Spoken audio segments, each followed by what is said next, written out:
लेकिन विभाजन मूल्य जो है सीरीज को 2 से अधिक भागों में बांटता है, जो भी विभाजन मूल्य हम ज्ञात करते हैं उसके हिसाब से। विभाजन मूल्य में हमको जो पढ़ना है मुख्य रूप से वो है, पहला है क्वार्टाइल।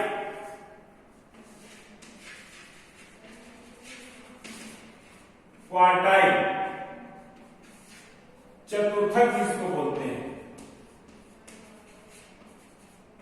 चतुर्थक, ठीक। दूसरा पढ़ेंगे हम अष्टमक।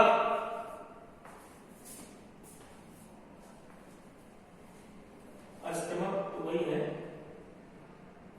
डिसाइल और परसेंटाइल। दूसरा पढ़ेंगे डिसाइल, दशमक, और तीसरा पढ़ेंगे परसेंटाइल, शतमक, ठीक। ये 3 मूल्य हम विभाजन मूल्य के अंतर्गत पढ़ेंगे, ठीक। पहला होता है चतुर्थक या क्वार्टाइल, इसको Q से रिप्रेजेंट करते हैं। इसमें 2 क्वार्टाइल हम पढ़ेंगे, पहला क्वार्टाइल 1 और दूसरा क्वार्टाइल 3, प्रथम चतुर्थक और तृतीय चतुर्थक।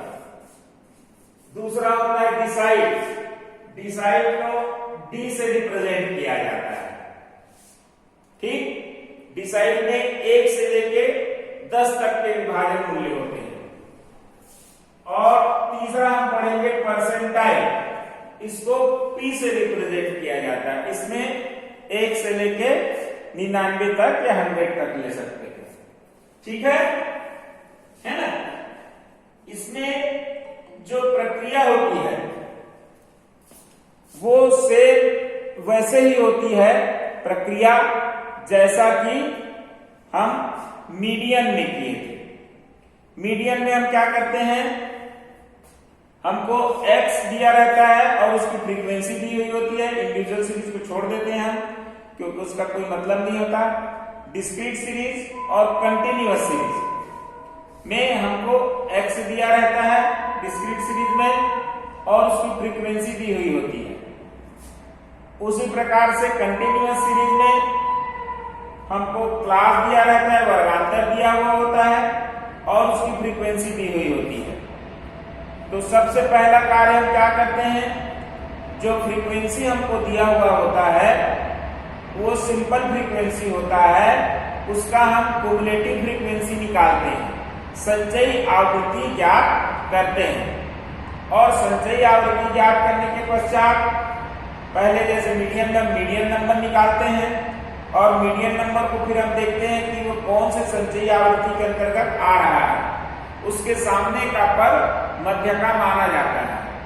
उसी प्रकार से इसमें भी हम क्वार्टाइल 1 निकाल रहे हैं तो क्वार्टाइल 1 नंबर निकालेंगे, क्वार्टाइल 3 निकाल रहे हैं तो क्वार्टाइल 3 नंबर निकालेंगे, अगर डिसाइल निकाल रहे हैं तो डिसाइल नंबर निकालेंगे, परसेंटाइल निकाल रहे हैं तो परसेंटाइल नंबर निकालेंगे। और उसके बाद उसको फिर हम चेक करते हैं कि कौन सी कुमुलेटिव फ्रीक्वेंसी में वो आ रहा है। जिस कुमुलेटिव फ्रीक्वेंसी में आता है उसके सामने का पद क्वार्टाइल 1 या क्वार्टाइल 3 या डिसाइल परसेंटाइल होता है। और कंटिन्यूअस सीरीज में हमको वर्ग प्राप्त होता है, उस वर्ग में फिर हम सूत्र लगा के डिसाइल, परसेंटाइल, क्वार्टाइल 1 या क्वार्टाइल 3 ज्ञात करते हैं। सूत्र वही होता है जो कि मध्यका में हमने लिया था, ठीक है। तो पूरी प्रक्रिया क्वार्टाइल की, डिसाइल की और परसेंटाइल की वही होती है जो हम मध्यका में अपनाते हैं। समझ गए?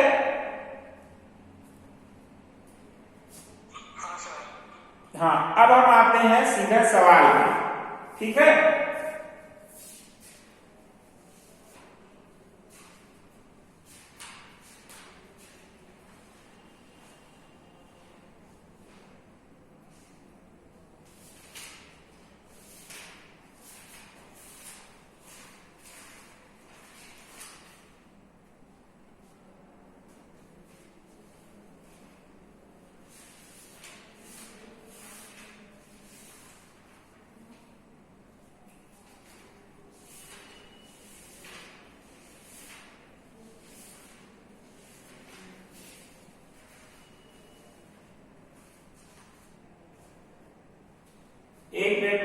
किताब ला रहा हूं, इसमें डिस्क्रीट सीरीज का नहीं दिया हुआ है।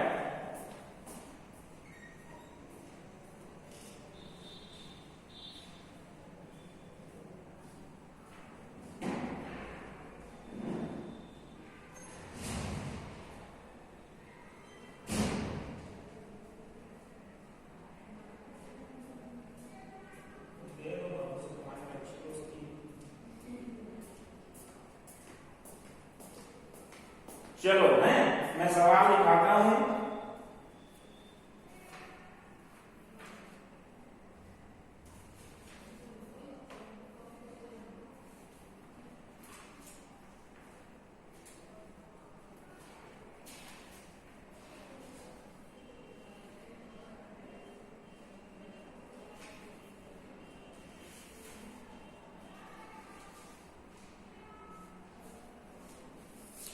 लिखो, निम्न आवृत्ति वितरण से Q1 और Q3 ज्ञात कीजिए।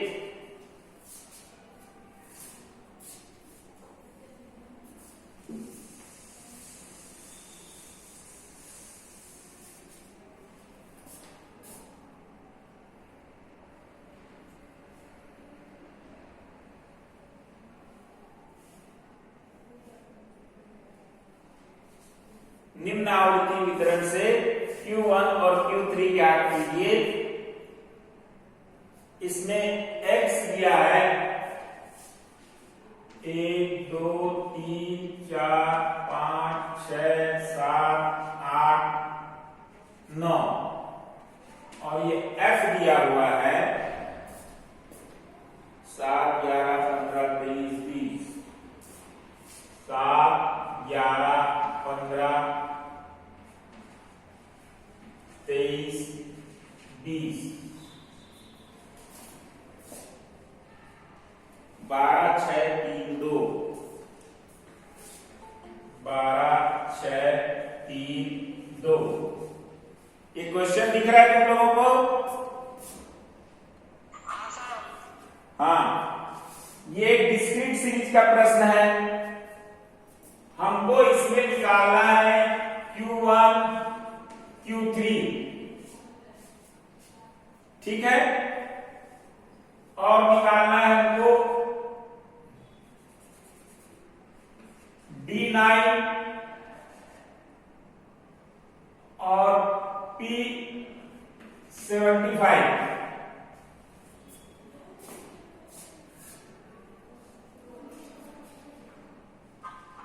सर दिख नहीं रहा है। एक मिनट, ये प्रश्न दिख रहा है?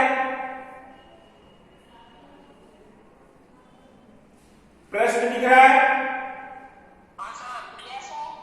इसमें आपको निकालना है, आप लिख लो नीचे, उपरोक्त सूचना से ज्ञात कीजिए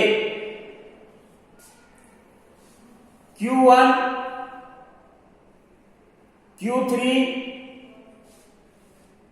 Q1 कामा Q3 कामा D9 कामा P60।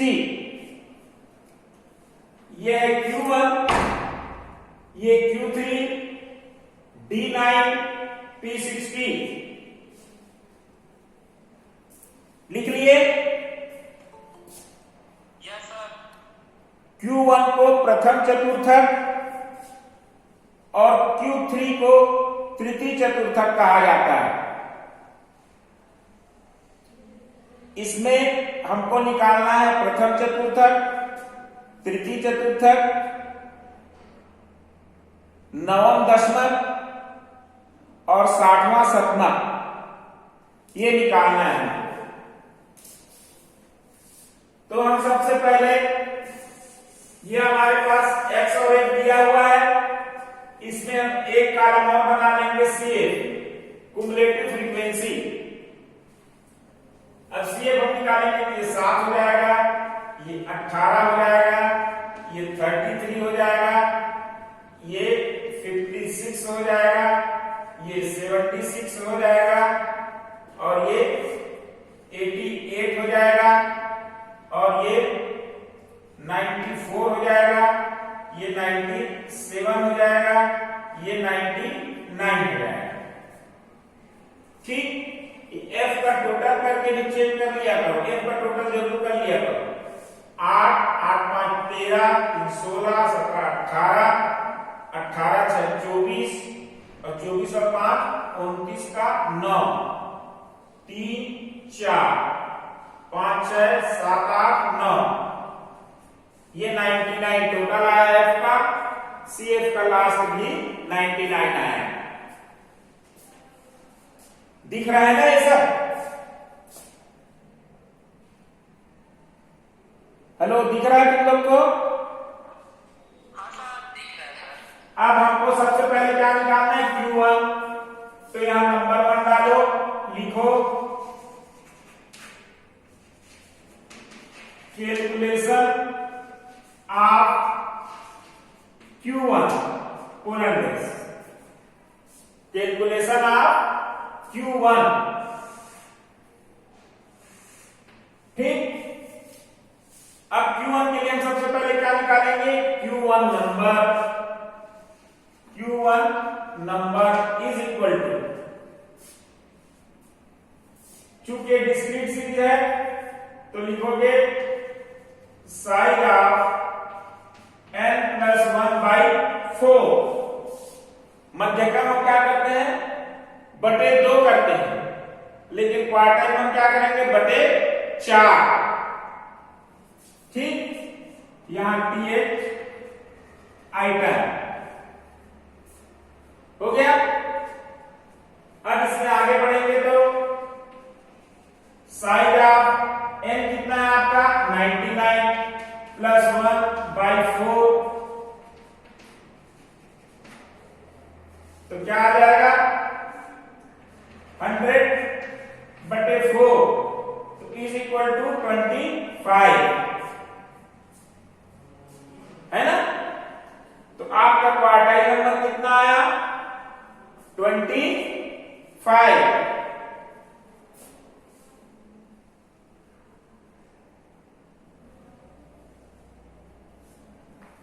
ठीक, अब हम देखेंगे 25 कौन से सीएफ में आ रहा है पहली बार? तो किस में आ रहा है? 33। तो उसके सामने का जो पद है 3, ये क्या होगा? Q1 होगा। अब यहां पे नीचे लिखना, चूंकि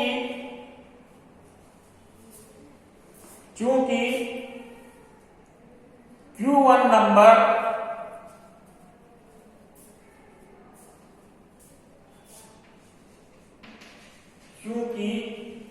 Q1 नंबर 25 संचयी आवृत्ति 35 में शामिल है, अतः Q1 इज इक्वल टू 3। यहां फिर से लिख दो Q1 इज इक्वल टू 3 होगा। 35 को क्यों लिए थे? 35 नंबर को क्यों लिए? बाकी कोई भी तो ले सकते थे ना। देखो, तुम मैं जो बोला उसको ध्यान नहीं दिए तुम। पहली बार जिस कुमुलेटिव फ्रीक्वेंसी में आएगा,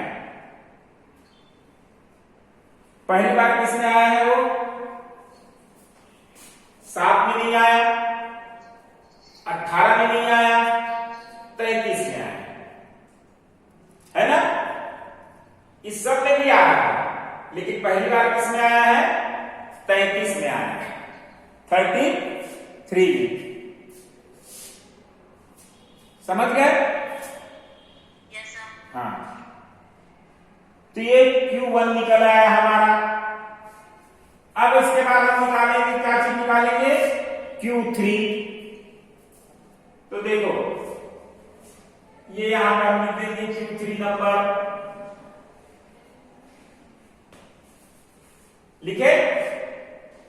अब Q3 नंबर का यहां पे थोड़ा सा चेंज हो जाएगा, यहां पे गुणित 3 हो जाएगा।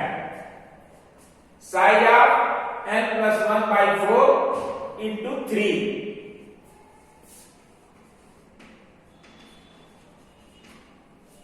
ठीक, समझ गए इसको? यहां पे क्या कर देंगे 3। अब यहां पे भी आ जाएगा 3, क्योंकि क्यूब 3 निकालना है हमने को।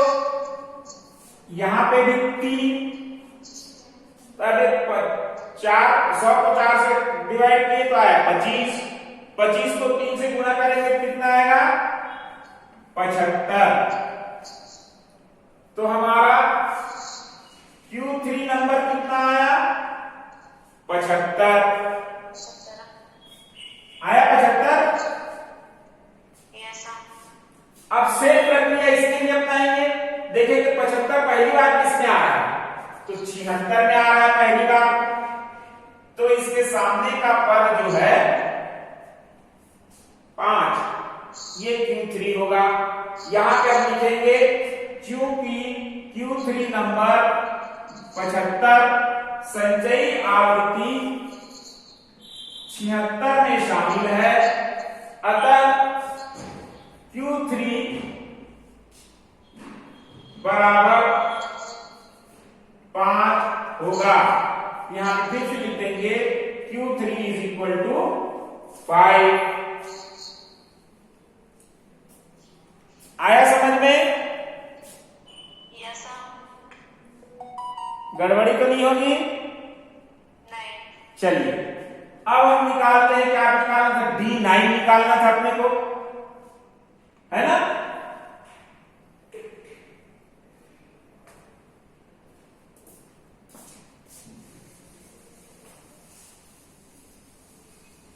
तो पहले अपन ये निकाले थे कैलकुलेशन ऑफ Q1, उसके बाद ये निकालोगे कैलकुलेशन ऑफ Q3 और वो निकाल लोगे। अब उसके बाद हम लिखेंगे calculation of D9। D decide, दशमलव मतलब होता है 10, 10, समझ गए? अब हम निकालेंगे, लिखेंगे सबसे पहले इसमें भी D9 number is equal to, अगर केवल D निकालने बोलता, दशमलव निकालने बोलता, तो हम D नंबर लिखते और यहां पे लिखते side of n+1/10 TH item. ये कब लिखते, जब हमको दशमलव निकालने बोलता। अभी हमको क्या कहा है, D9 निकालने के लिए दशमलव का 9वां मूल्य निकालना है। तो यहां पे हम क्या करेंगे, size of n+1/10 into 9 TH item. ठीक, अब D9 number is equal to size of n99 plus 1/10 into 9, 100/10 to 9। तो कितना आ जाएगा, D9 number is equal to, ये 10 बचा, 10 और 9 90। ठीक, तो D9 नंबर हमारा कितना आया 90। यहां तक समझे कि कुछ पूछना है?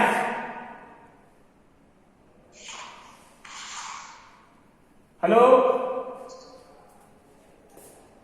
Yes sir. पूछना है किसी को? नहीं सर। सेम वही प्रक्रिया है। अब ये 90 आ गया D9 नंबर। अब देखेंगे 90 किसमें आ रहा है, तो ये 94 में पहली बार आ रहा है। तो इसके सामने का वैल्यू जो 7 है वो D9 होगा। यहां पे फिर लिखोगे, चूंकि D9 नंबर ब्रैकेट में 90 लिखना, संचयी आवृत्ति 94 में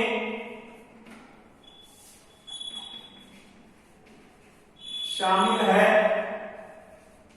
अतः D9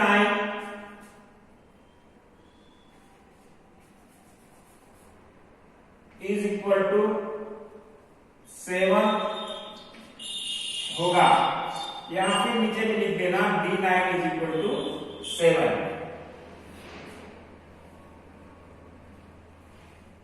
समझ गए?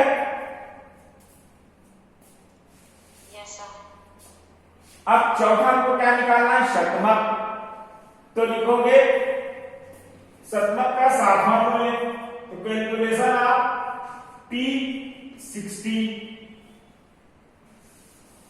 चौथा ये निकालो, कैलकुलेशन आप P60।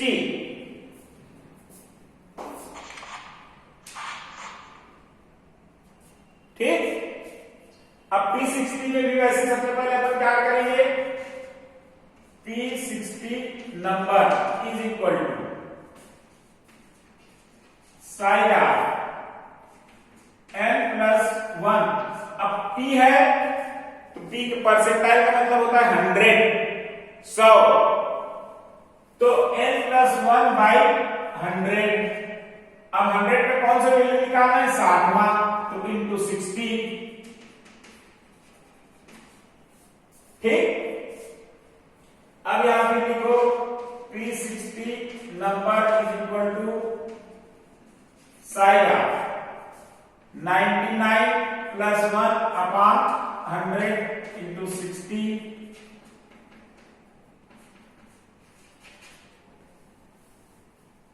तो हो जाएगा 100/100 इंटू 60। तो कितना आएगा? P60 number is equal to 60। समझ गए? अब ये 60 किसमें आ रहा है? पहली बार 76 में, तो इसके सामने का वैल्यू 5 जो है वो P60 होगा। तो लिखना